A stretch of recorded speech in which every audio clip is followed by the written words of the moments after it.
আসসালামু আলাইকুম বন্ধুরা। তো আজকে এই যে 10টা দিন চলছে, কদরের রাত চলছে, বিজোড় রাতগুলি আমরা সকলেই কম বেশি জানি, তালাশ করি। তো আল্লাহ তালা এই কদরের রাত নিয়ে একটি সূরা নাজিল করেছে, যার নাম লাইলাতুল কদর।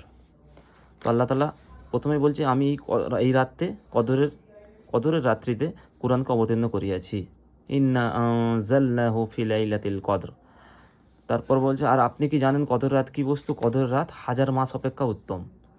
মানে 1000 মাস, যেটা হিসাব করলে পাওয়া যায় 10-12 মাসে 1 বছর হলে 83 বছরের মতো হচ্ছে। অ্যাপ্রক্সিমেট 83 বছর, 83 বছরের মতো হচ্ছে। ওই 83 বছর ইবাদত করলে যে স্বভাব, সেই স্বভাব সেই স্বভাব আমাদের আমলনামায় লেখা হয়। 4 রাকাত, 12 রাকাত, যার যেরকম সুবিধা হবে পড়বো, এবং নিজের সমস্ত পেরেশানি, দুঃখ, দুর্দশা, কষ্ট, মুসিবত, সমস্ত ধরনের আশা আকাঙ্ক্ষার কথা আল্লাহকে জানাবো। করে ফিলিস্তিনবাসীর জন্য আমরা তো প্রত্যেকেই দোয়া করবো এই রাতে ইনশাআল্লাহ।